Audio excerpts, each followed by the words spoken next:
Assalamualaikum warahmatullahi wabarakatuh. Salam sejahtera buat kita semua. Halo, apa kabar? Perkenalkan, nama saya Bunga Paramita, SE MSI. Saya merupakan dosen ASN dari Fakultas Ekonomi dan Bisnis Maritim Universitas Maritim Raja Ali Haji.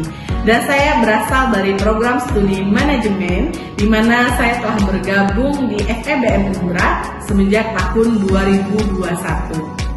Tujuan pembuatan video ini adalah sebagai salah satu syarat pemenuhan sertifikasi dosen pada tahun 2025, yaitu pernyataan diri dosen dalam unjuk kerja Tridharma Perguruan Tinggi atau PDD UKTPT, khususnya dalam aspek pengajaran. Pada kesempatan ini, saya akan menjelaskan mengenai salah satu mata kuliah yang saya ajarkan, yaitu mata kuliah Ekonomi Maritim, di mana mata kuliah ini merupakan salah satu mata kuliah wajib di program studi manajemen yang dirancang untuk membekali mahasiswa terkait pemahaman yang lebih mendalam mengenai ekonomi maritim di daerah kepulauan. Mata kuliah Ekonomi Maritim ini diberikan pada mahasiswa semester 3 dengan bobot sebesar 3 SKS. Mata kuliah Ekonomi Maritim pada jurusan manajemen dirancang untuk membekali mahasiswa dengan pemahaman mendalam tentang ruang lingkup ekonomi maritim dalam konteks bisnis. Mata kuliah ini juga memberikan wawasan tentang sejarah kemaritiman, sosial budaya masyarakat maritim, pembangunan ekonomi maritim, peran sektor-sektor potensial ekonomi maritim, pembangunan dan pengembangan pelabuhan laut dan ruang lingkupnya, transportasi laut, fungsi dan peranan dalam pembangunan ekonomi maritim, pengembangan sektor perikanan dan potensi pengolahan produk perikanan keberlanjutan, sektor pariwisata, sektor migas, laut dan lepas pantai, sektor perdagangan, sektor industri, sektor pertahanan dan keamanan, hukum laut internasional dan zona ekonomi eksklusif, serta pembahasan terkait regulasi maritim dan kebijakan pemerintah di bidang ekonomi maritim. Bahan kajian dalam pengajaran mata kuliah Ekonomi Maritim ini, saya menggunakan beberapa bahan kajian The Handbook of Maritime Economic and Business karangan Gremenor merupakan referensi utama pada mata kuliah Ekonomi Maritim karena menyajikan konsep dan praktik ekonomi maritim dan bisnis. Sebagai pendukung, ada materi terkait strategi pengembangan blue ekonomi wilayah perbatasan Indonesia, tata kelola ekonomi maritim pesisir Kepulauan Riau yang disusun oleh Akbar D. Pratama LA, Sianturi R. dan Triana pada tahun 2022. Selain itu, handbook terkait studi ekonomi maritim yang disusun oleh Ahirman dan dipublikasi oleh Umrah Press Tanjung Pinang, dan beberapa sumber buku referensi dan buku ajar ekonomi maritim lainnya yang disusun bersama dosen mata kuliah ekonomi maritim. Pada mata kuliah ekonomi maritim ini, saya menggunakan pendekatan DIA, yaitu Delivery, Interaction, and Assessment, untuk memastikan proses pembelajaran berjalan secara efektif, aktif, dan terukur. Yang pertama, delivery. Penyampaian materi pada tahap delivery ini, mahasiswa diberikan landasan konseptual dan teoritis melalui metode ceramah, penjelasan interaktif, dan penggunaan media sosial. Adapun materi disampaikan secara terstruktur mencakup pengenalan ruang lingkup ekonomi maritim, pengenalan konsep dan sejarah kemaritiman, sosial budaya masyarakat maritim, pembangunan ekonomi maritim, peranan dan sektor-sektor potensi ekonomi maritim, pembangunan dan pengembangan pelabuhan laut dan ruang lingkupnya, transportasi laut, fungsi dan peranan dalam pembangunan ekonomi maritim, pengembangan sektor perikanan dan potensi pengolahan produk perikanan keberlanjutan, potensi pariwisata maritim Indonesia, pengembangan potensi industri maritim dan pemanfaatan teknologi maritim, potensi migas dan sumber daya alam maritim, keberlanjutan hukum laut internasional dan zona ekonomi eksklusif, regulasi maritim dan kebijakan pemerintah. Tujuan dari tahap ini adalah agar mahasiswa memiliki pemahaman dasar yang kuat sebelum masuk ke proses interaksi dan penerapan. Yang kedua, interaction atau interaksi dan diskusi. Pada tahap ini, mahasiswa dituntut untuk melakukan pembelajaran aktif dan interaktif, di mana mahasiswa didorong untuk terlibat dalam berbagai kegiatan belajar, baik berupa diskusi kelas, pertanyaan terbuka, maupun analisis studi kasus. Metode interaction ini tidak hanya dapat melatih kemampuan berpikir kritis dari mahasiswa, tetapi juga mendorong mahasiswa untuk aktif menyampaikan pendapat, berpikir dinamis, serta mengkaitkan teori yang sudah diberikan dengan praktik di lapangan. Yang ketiga, asesmen, penilaian dan proyek akhir. Pada tahap asesmen, penilaian dilakukan secara beragam, baik secara formatif maupun sumatif. Pada tahap ini, mahasiswa tidak hanya menjelaskan teori, tetapi juga menganalisis praktik nyata secara rinci dan menyusun rekomendasi berdasarkan aspek validitas, reliabilitas, efisiensi, dan keadilan sistem penilaian. Selanjutnya diberikan penilaian pada kemampuan mahasiswa untuk menganalisis kasus, mengembangkan solusi, berkomunikasi secara efektif, serta bekerja sama dalam tim. Pendekatan DIA, saya berharap proses pembelajaran ekonomi maritim tidak hanya berpusat pada dosen, tetapi menjadi pengalaman yang aktif, reflektif, dan aplikatif bagi mahasiswa.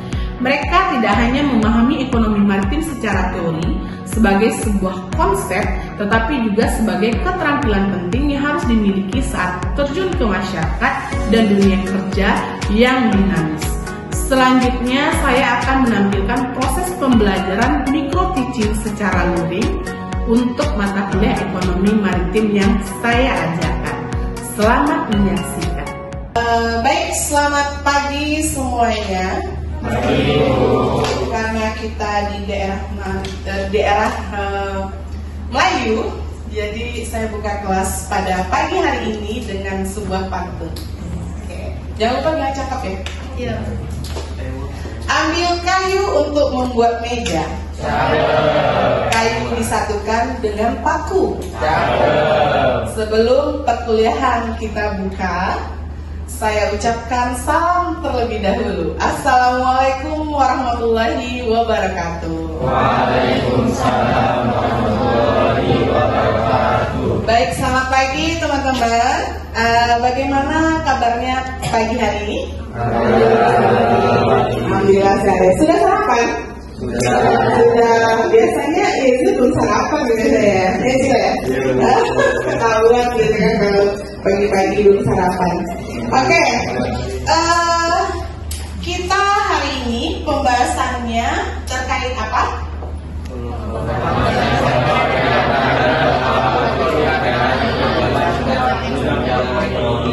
Oke, jadi hari ini kita bahasnya tentang pengembangan sektor perikanan dan olahan produk perikanan berkelanjutan. Nah, sebelum kita membahas untuk materi pertemuan kita yang ketujuh ini, siapa yang masih ingat materi kita pada pertemuan minggu lalu?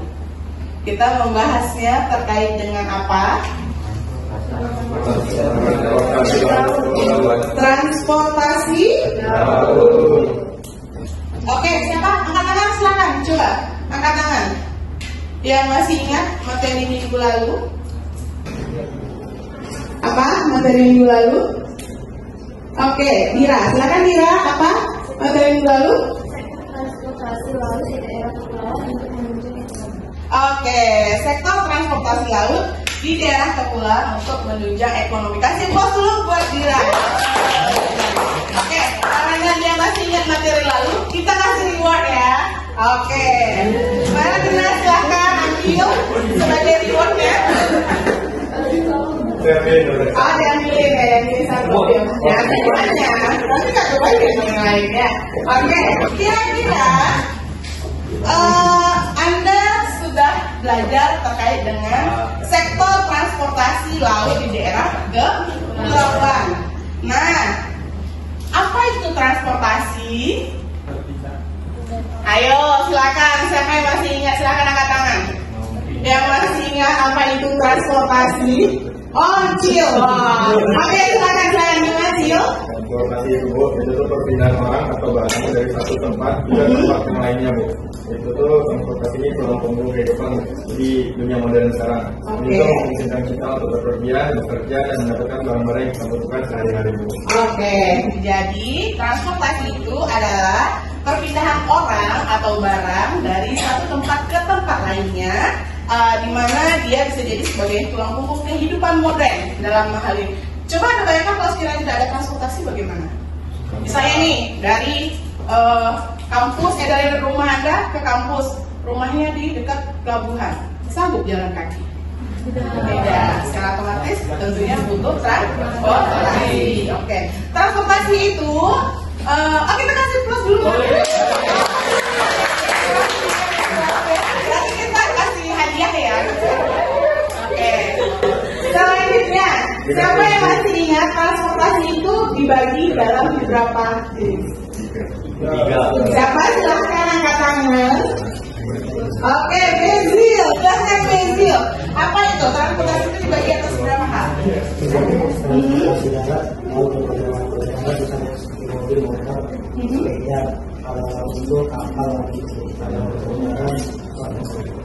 Oke, betul? Betul. Anda sudah memahami terkait dengan transportasi laut khususnya di daerah kepulauan. Sebelum kita lanjut, silahkan absen dulu, absen di A. Baik, kita akan bahas terkait dengan perkembangan sektor ekonomi, sektor perikanan untuk menunjang ekonomi. Nah, di sini di Indonesia sendiri, dan kita adalah sebagai negara maritim ataupun juga banyak pulau-pulau yang bertebaran di Indonesia, terutama kita termasuk salah satu yang tinggal di daerah kepulauan, ya kan? Kemudian kekayaan lautnya yang melimpah memiliki potensi sektor perikanan yang luar biasa dan menjadi aset strategis dalam pembangunan ekonomi nasional. Kemudian sektor ini tidak hanya berperan penting dalam ketahanan pangan dan penyediaan lapangan kerja, tapi juga dapat berkontribusi signifikan terhadap pendapatan negara, daerah, dan menjadikan pilar ataupun kunci bagi kesejahteraan masyarakat, khususnya di wilayah pesisir. Karena kan di wilayah pesisir itu kan nelayan-nelayan biasanya kan, atau mungkin yang sering kegiatan pengabdian gitu, ibu-ibu nelayan biasanya kan ada ya, atau koperasi perempuan daerah pesisir itu biasanya ada.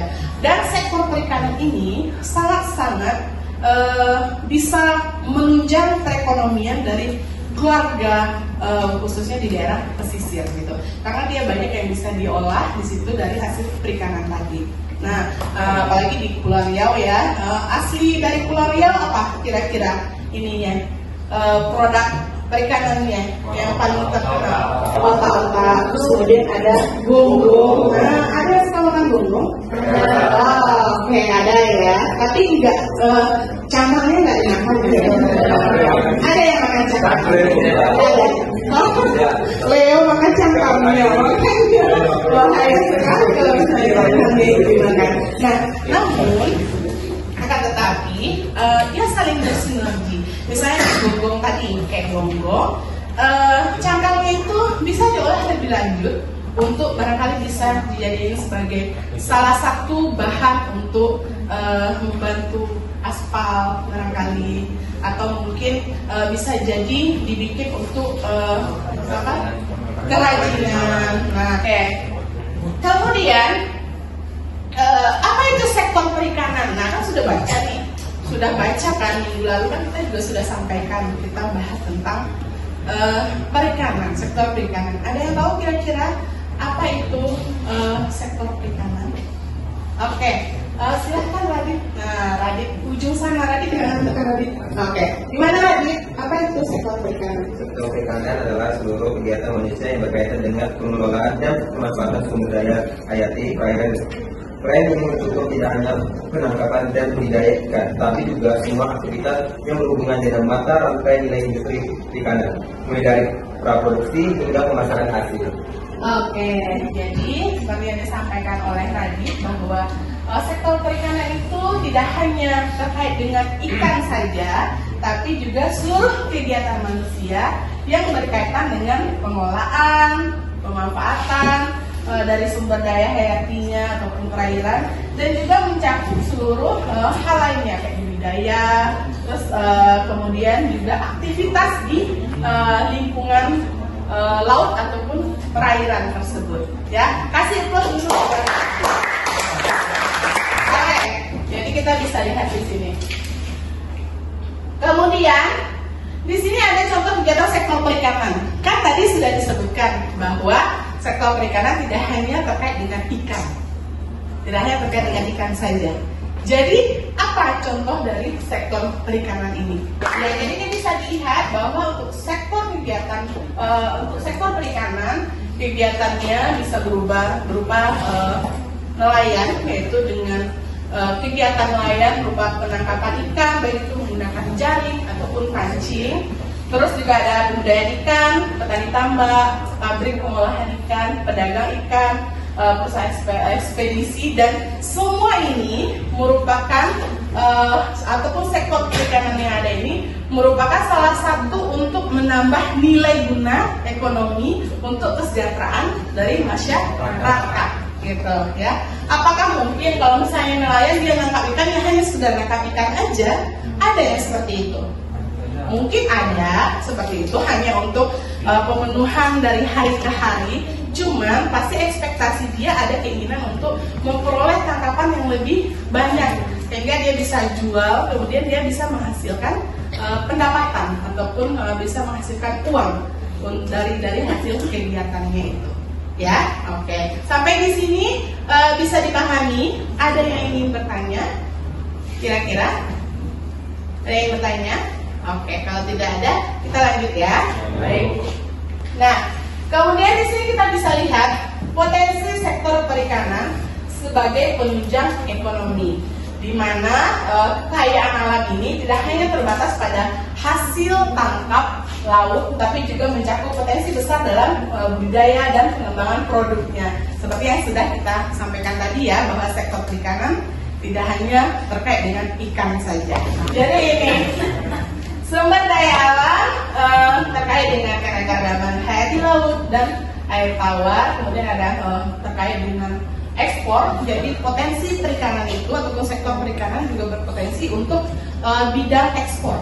Jadi kan kalau misalnya Anda pernah ke kampung Bugis, atau ada yang tinggalnya di kampung Bugis? Gak ada. Oh, kuliahnya di sana gitu ya. Oke. Jadi di kampung Bugis itu ada tempat untuk pengelolaan kepiting di kampung Bugis, sehingga kepiting yang besar, kepiting bangkang ya disebut itu, dia ambil dagingnya itu, kemudian diekspor ke negara tetangga, itu.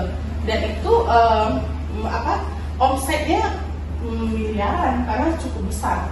Karena kan kalau kita pikir yang ketam bangkang gitu aja, satu aja mungkin bisa 200 atau 300-an gitu ya. Kalau misalnya Anda makan di sini, ada yang sering makan di sini, ini Yuda sering makan seafood ini ya Yuda. Oke. Jadi di situ. Nah, kemudian cuman kadang negatifnya yang bagus-bagus diekspor keluar, yang baby-babynya dikonsumsi sama masyarakat gitu, sehingga ada jadinya apa? Ke baby crab yang langsung digoreng langsung dimakan. Ada yang pernah nyoba baby crab gitu? Apa nggak bahaya terhadap usus? Aman-aman aja. Kayaknya Rivaldo penyuka baby crab ini ya. Jadi itu sehingga kepiting tadi diekspor keluar dengan harga yang sudah sangat tinggi sekali. Karena kan kalau kepiting itu mungkin bisa saja dia bikin bubur kepiting barangkali di Singapura kan suka ya seperti itu, atau mungkin olahan kepiting lainnya, ataupun asparagus barangkali, atau apa lagi olahannya dari itu ya, masih banyak lagi. Jadi itu bisa memperoleh peluang ekspor dan juga terkait dengan wilayah perikanannya. Oke, nah untuk konsep keberlanjutan dalam perikanan ini, ada 3 manfaat sumber daya perikanan yang memenuhi kebutuhan saat ini tanpa mengorbankan kemampuan generasi mendatang untuk memenuhi kebutuhannya. Yang pertama terkait dengan ekologi, yaitu bagaimana kita menjaga kelestarian dari ekosistem perikanan tersebut. Kemudian juga ada terkait dengan bidang ekonomi, bagaimana kita meraup keuntungan dari sektor tadi, karena kan pasti kita berasumsi bahwa dari sektor perikanan kita bisa memperoleh keuntungan dan kesejahteraan, baik itu kesejahteraan keluarga atau mungkin sudah kesejahteraan yang industri besar barangkali ya. Tapi rata-rata kalau sektor perikanan, kalau untuk di daerah kepulauan kita ini mungkin belum terlalu banyak yang sampai perusahaan besar, maksudnya hilirisasinya sudah yang luar biasa gitu. Kebanyakan kan ada UMKM ataupun mungkin IKM barangkali kan ya yang sudah berproduksi. Kemudian ada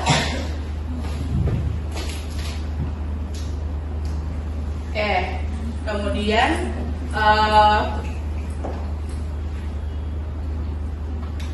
ini ada dari segi sosial ya, dari segi sosialnya. Selanjutnya ini kita minggu lalu saya kan juga sudah memberikan tugas kepada masing-masing Anda untuk ataupun tugas masing-masing kelompok untuk mencarikan ataupun membawa ini produk olahan perikanan ya. Dibawa nggak produk perikanannya? Jangan-jangan tadi ada yang telat masuk tadi tuh bikin olahan perikanan dulu gitu ya. Ada yang ada yang bikin apa? Chill. Bawa apa itu chill?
Oke, terima kasih.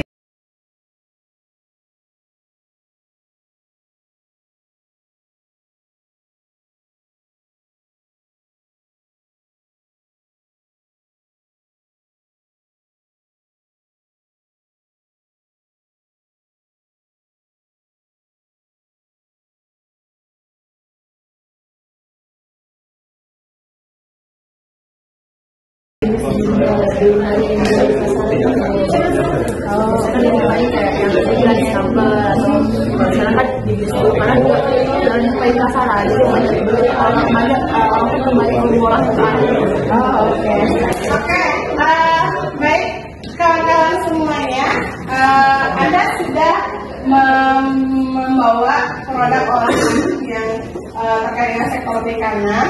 Mungkin ada satu yang berani menyampaikan aspirasinya, atau mungkin apa yang Anda bawa, kenapa Anda membawa produk itu, apa keunggulannya. Boleh silakan Pak kelompok Nanda. Oke, Nanda dan teman-teman silakan. Oke, kasih. Sudah. Oke, silakan untuk menyampaikan kelompok mana ini? Kelompok apa? Kelompok Madong. Oh, oke. Tadi ada kelompok yang di kelompok Madong ya. Silakan. Bismillahirrahmanirrahim. Assalamualaikum warahmatullahi wabarakatuh. Oke, kami di sini dari kelompok Madong ini akan menjelaskan barang yang kami bawa, yaitu minyak gamak.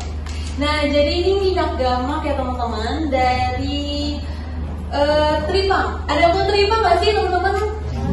Tahu lah ya. Nah, jadi ini tuh minyak tradisional khas Melayu. Dibuatnya tuh seperti apa? Nah, jadi ini tuh si Tripang yang tadi saya bilang, dia diekstrak untuk mendapatkan minyaknya. Kemudian minyak tersebut bercampur dengan minyak dasar seperti minyak kelapa atau minyak zaitun.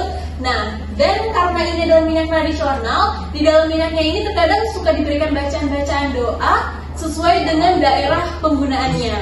Begitu. Nah, lalu bagaimana sih khasiat dan penggunaannya akan dijelaskan sama teman kelompok saya. Baik, adapun khasiat atau manfaat dari minyak gamak ini, yang pertama itu dapat menyembuhkan luka gores, luka bakar, gatal-gatal, dan juga pegal-pegal pada badan-badan kita atau tulang kita. Jadi manfaat dari gamak ini itu sangat banyak dan sangat bermanfaat untuk kita, apalagi kita yang mahasiswa yang banyak tugas kan, pasti kan kayak pegal-pegal kan. Nah, bisa juga nih untuk dioles sebagai obat gitu kan. Kalau untuk sakit hati tidak ya. Baik, untuk cara penggunaannya sendiri saya akan praktekkan.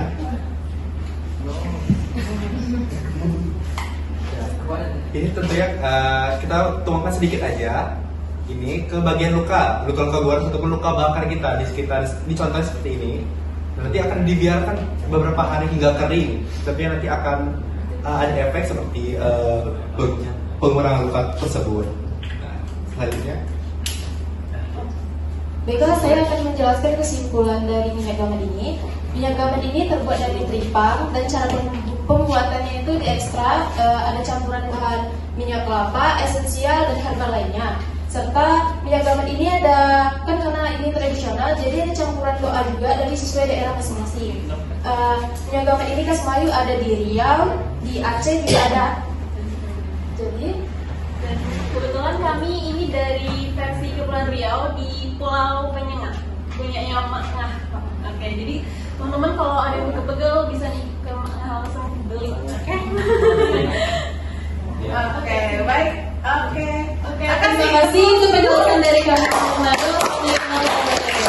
Terus kemudian ini jenis perikanan terbanyak di Pulau Riau. Nah, paling banyak di Pulau Riau ada ikan pelagis. Ikan pelagis itu barangkali ada kayak terapung, kembung, layang, teri. Tadi ada teri gulung gitu ya.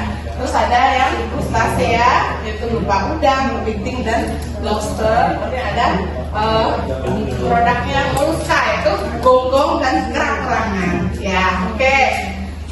Saya rasa ini barangkali untuk materi sektor perikanannya. Jadi dapat kita simpulkan bahwa sektor perikanan dan olahan produk perikanan ini sangat penting bagi perekonomian Indonesia. Jadi dia sangat-sangat menunjang bagi perekonomian Indonesia karena memanfaatkan kekayaan laut yang melimpah untuk menciptakan nilai tambah ataupun menciptakan kesejahteraan dari masyarakat sekitarnya.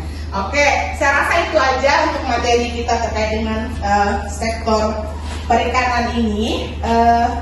Saya rasa Mbak Dali yang ditanyakan sudah cukup ya untuk materi kita pada pertemuan hari ini.